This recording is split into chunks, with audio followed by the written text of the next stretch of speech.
నమస్తే, welcome to Telugu రాజ్యం. నేను మీరామ్. వైసీపీలో ముఖ్య నేత అయినటువంటి విజయసాయిరెడ్డి గారు ఆ పార్టీ మొన్న ఓడిపోయిన తర్వాత ఒక ప్రెస్ మీట్ పెట్టి నేను ఆ పార్టీ నుంచి విరమణ తీసుకొని విశ్రాంతి పొందాలని అయితే భావిస్తున్నట్లుగా ఆయన చెప్పుకొచ్చారు. అయితే ఆయన ఇండైరెక్ట్గా వైసీపీని పోక్ చేస్తున్నారు అని చెప్పి నిన్న వైవి సుబ్బారెడ్డి గారు ఒక ప్రెస్ మీట్లో భాగంగా మాట్లాడుతూ ఆయన కొన్ని వ్యాఖ్యలు చేయడం జరిగింది. అసలు ఓవరాల్గా విజయసాయిరెడ్డి గారు పార్టీకి ఎంతవరకు మేలు చేశారు, ఒకవేళ ఆయన రేపు పార్టీకి డ్యామేజ్గా మారాల్సి వస్తే ఎంతవరకు డ్యామేజ్ అయ్యే అవకాశం ఉందనే అంశం గురించి ప్రముఖ పొలిటికల్ అనలిస్ట్ కేఎస్ ప్రసాద్ గారితో మాట్లాడి దీని గురించి మరిన్ని వివరాలు తెలుసుకుందాం. సార్ నమస్తే. నమస్తే అండి.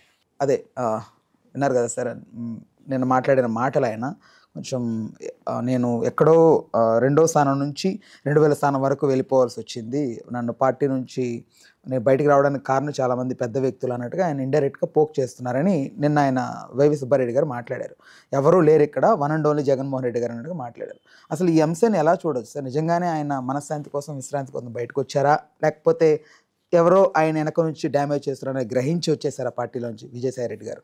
నీకు నువ్వే ఊహించుకుని నీకు నువ్వే ఫీల్ అయిపోతే వాడు ఏం చేయలేడు సార్. అది వాస్తవం.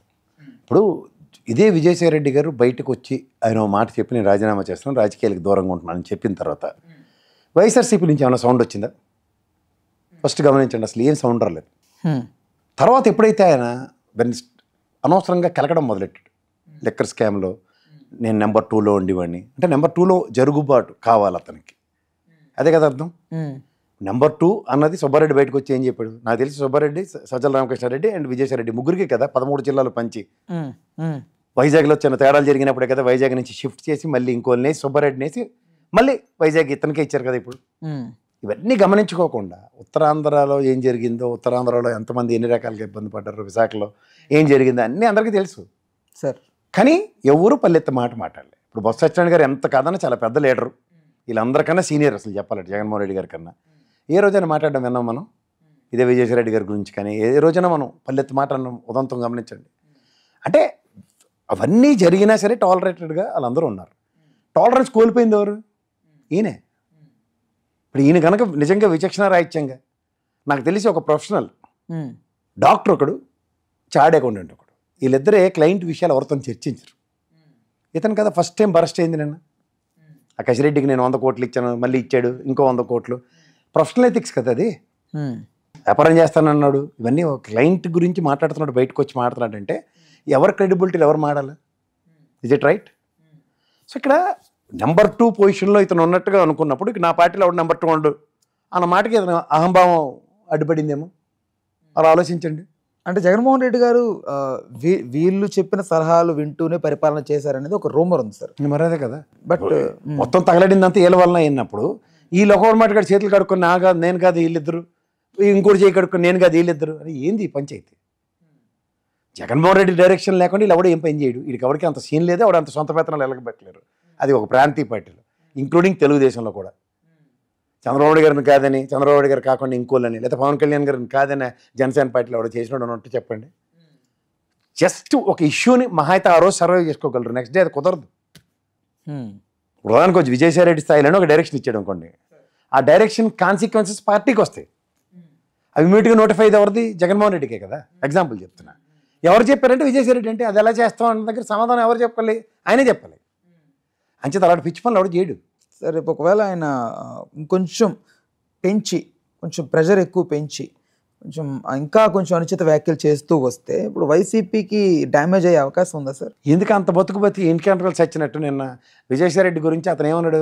ఆడియో లీక్ చేస్తూ ఒక మాట అనేసాడు, మనిషి అంత మనిషిని. వాడు కసిరెడ్డి టక్కున నోరు చేరాడు లేదా? ఈవెన్ వైఎస్ఆర్సీపీ శ్రేణుల్లో కూడా అతని మీద వ్యతిరేకత మాట పెంచి మాట్లాడుతున్నారు కదా అందరూ. ఇది ఎవరు తెచ్చుకున్నారు కోరి? వెనకడికి ఎప్పుడు ఒకటి సామెత ఉంటుంది, నోరు మంచిది అయితే ఊరు మంచిది అవుతుందని. మనం గమ్మునుంటే అందరూ గమ్మునుంటారు, కెలుక్కుంటే సమాధానం అవతల చెప్పాలి కదా. వెన్ ఈజ్ డ్యామేజింగ్ పార్టీ, ఆ డ్యామేజ్ ఎవరి వల్ల జరిగిందో చెప్పాలి కదా. ఈ పని ఎప్పుడు చేయాలి ఆయన? పార్టీ ఓడిపోయిన వెంటనో, లేకపోతే పార్టీ ఈ విధంగా టికెట్లు ఇచ్చి ఈ విధంగా మనం వెళ్తే ముందు ఓడిపోతామని తెలిసి మాట్లాడుంటే, అప్పుడు రాజీనామా చేస్తానని బెదరగొట్టుంటే, లేకపోతే రాజీనామా చేసి బయటకు వచ్చుంటే, నేను అప్పుడే చెప్పాను కదా ఇలా రాజీనామా చేయడానికి కూడా కారణం అది. ఎంత తీవ్ర పరిస్థితులు ఉన్నాయి, ఎవరి మాట వింటలేదనో, లేకపోతే వింటున్నారనో, 11 జరిగాయి, లేకపోతే ఈ 10 మంది ఇలా డ్యామేజ్ చేశారనో చెప్తే దానికి శాంచుటీ క్రెడిబిలిటీ ఉంటుంది. అన్నీ జరిపించేసుకొని అన్నీ జరిగిపోయిన తర్వాత ఇవాళ వచ్చి అచ్చాని పచ్చపోస కబుర్లు చెప్తే ఎవడంటాడు? సరే, ఇప్పుడు జగన్మోహన్ రెడ్డి గారు మామూలుగా అందరి అభిప్రాయం ఏంటంటే ఆయన మోనార్క్, ఆయన ఎవరి మాట వినరు అనేది ఒకటి ఉంది. లేదు, అసలు మెయిన్ సలహాదారు అనేటువంటి వీళ్ళు చెప్పిన వలన ఇలాంటి పరిపాలన జరిపారు ఆయన, ఇప్పుడు ఇంత వ్యతిరేకత రావడానికి కారణమే వీళ్ళు అని చెప్పి ఇలా మాట్లాడతారు సార్. అసలు జగన్మోహన్ రెడ్డి గారు ఎలా సార్ అసలు ఆయన? సార్ మీకు ఎప్పుడైనా చెప్తున్నాను సార్, ప్రాంతీయ పార్టీలో అధికారం వచ్చిన తర్వాత ఎవరైనా సరే పార్టీని నిర్లక్ష్యం చేస్తారు. నెక్స్ట్ బ్యూరోక్రాట్స్ క్లస్టర్స్లో నలిగిపోతారు. ఈ రెండు జరిగితే పార్టీకి తీవ్ర పరిణామాలు ఉంటాయి. ఆ తెలుగుదేశం అనండి, వైఎస్ఆర్సీపీ అనండి, రెండు కళ్ళు party and as well as administration. ఈ రెండు సమయం పాటిస్తూ రెండు చక్రాలని ఒకే ట్రాక్ మీద పర్ఫెక్ట్గా నడిపిద్దాం అన్నది రేరెస్ట్. అది చాలా తక్కువ మందికి చాలా తక్కువగా జరుగుతూ ఉంటుంది. మీకు అర్థమవుతుందా? సో ఎప్పుడైతే కార్యకర్తల్ని మనం అన్న దగ్గర ఒక్కసారి ఆగేమా, ఆ బండి చక్రం నడవదు, పార్టీ అనే చక్రం. అప్పుడు ఈ బ్యూరోక్రాట్స్ అనేది నెట్టుకుంటూ వెళ్ళిపోతాం. నెట్టుకుంటూ వెళ్ళిపోయినప్పుడు పార్టీకి తీవ్రమైన పరిస్థితులు వస్తాయి ఎలక్షన్స్లో. అది జరిగింది ఈసారి జగన్మోహన్ రెడ్డి గారు. ఎప్పుడైతే రెండు పట్టాల మీద రెండు పరిగెట్టే కార్యక్రమం ఎప్పుడైతే ఒకటి ఆగిపోయి ఇంకో దాంతో లాక్కి వెళ్ళిపోతున్నాం అనుకోండి, ఈ లీడ్స్కి వెళ్ళినట్టుతోనే సమానం. సార్, అయితే జగన్మోహన్ రెడ్డి గారు ఓటమికి ముఖ్యంగా 3 కారణాలు ఉన్నాయని చెప్పి ఒక అజంప్షన్ ఉంది సార్. అదేంటంటే ఎప్పుడు జగన్మోహన్ రెడ్డి గారు ఏ పరిపాలనలో ఎలాంటి మార్పులు తీసుకొచ్చినా పెద్ద పట్టించుకున్నటువంటి గ్రామస్థాయి ప్రజలు 3 సార్లు ఆయన వాళ్ళ జోబిలో చేయి పెట్టారు కాబట్టే ఓడిపోవాల్సి వచ్చింది అనేది ఒక టాక్ సార్. ఒకటి మద్యం, ఇసుక, రెండవది ఏదైతే ల్యాండ్ టైటిలింగ్ యాక్ట్ అన్నారో ఇది. ఈ 3 సార్లు ఈ డెసిషన్స్ తీసుకోవడం వలన సో ఇలాంటి జనం అందరూ ఇలా వ్యతిరేకించారని ఒక వాదన సార్. ఒకటి మద్యం, నేను ఒప్పుకుంటాను దానికి. ఇసుక ఇప్పుడున్న దాంతో కంపేర్ చేస్తే ఆయన టైంలోనే కాస్త బెటర్గా ఉంది, అంటే ఫ్రీ ఇసుక అన్న బోర్డు ఎట్టలేదు తప్ప.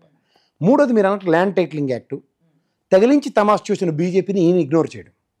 ఆ చెత్త తెచ్చిపెట్టింది బీజేపీ గమ్ము నుండి ఆ నెగిటివిటీ అంతా జగన్మోహన్ రెడ్డి మీద నెడితే తమాషా చూశారు. దాన్ని గట్టిగా డిఫెండ్ చేసుకొని ఉంటే ఈరోజు ఈ పరిస్థితి ఉండేదే కాదు. ఇప్పుడు ఒకటండి, కేంద్ర ప్రభుత్వం చేస్తున్న ఒక పనికి ఇతను సహాయం పడ్డాడు, పైపచ్చు సక్సెస్ నెరేషన్ ఇచ్చాడు. ఏ స్టేట్లో జరగలే, ఏపీ మొత్తం మీద జరిగినట్టు ఎంటైర్ నేషనల్లో ఉన్న 33 జిల్లాలు అంటే రాష్ట్రాలు, కేంద్రపాలిత ప్రాంతాలతో ఎక్కడ జరగలే.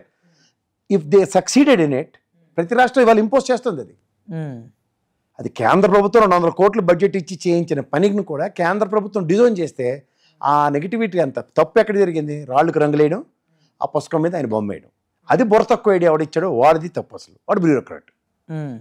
ఆ బ్యూరోక్రాట్ క్లస్టర్లో ఆయన నలిగి ఆయన దొరికిపోయింది. అదే చెప్తున్నాను ఇందాక నుంచి, అడ్మినిస్ట్రేషన్లో బ్యూరోక్రాట్స్ మాట ఎప్పుడైతే వెంటో వాడికి తినిపోతాం. జలగం వెంగళరావు గారు ప్రభుత్వం నాకు బాగా ఎగ్జాంపుల్, నేను చాలా ఎగ్జాంపుల్ కూడా చెప్తాను. ఆయన ఎప్పుడైతే నాకు నడపడం రాదని అడ్మినిస్ట్రేషన్ అంతా వాళ్ళ చేతిలో పెడితే ఆయనకే కొంప ముంచారు. చాలా ఖతర్నాక్ బ్యాచ్. ఎందుకంటే వాళ్ళు 30 ఏళ్ళు సర్వీసుల్లో ఉంటారు మినిమం. 30 ఏళ్ళు ఎవడొస్తాడు ఈ గొడుగు పడడమే వాళ్ళ పని. ఈ 5 ఏళ్ళుగా టార్గెట్ పెట్టుకుంటారు. ఈ ముఖ్యమంత్రి 5 ఏళ్ళు ఉంటాడు, ఈ 5 ఏళ్ళు వీడితే ఏం చేయాలో అది చేసుకుని వాళ్ళు పక్క వెళ్తారు.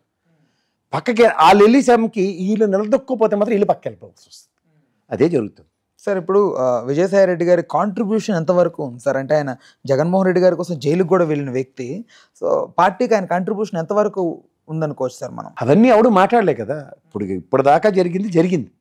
ఇప్పుడు 151 స్థానాలు తీసుకొచ్చిన అప్పుడు ఆయన కంట్రిబ్యూషన్ లేకుండా రాదు కదా, ఎంత కాదని ఉంటుంది కదా.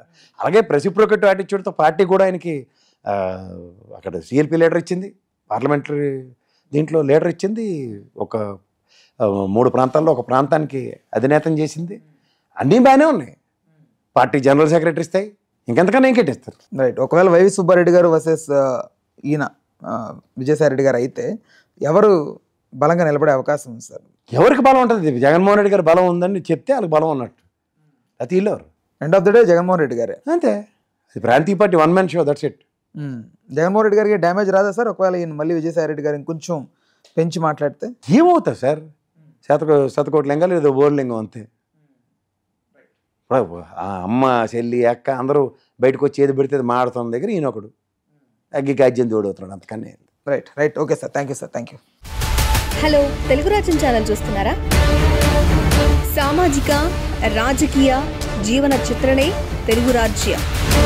అతిశయోక్తులు, అసత్యాలు ఉండవు.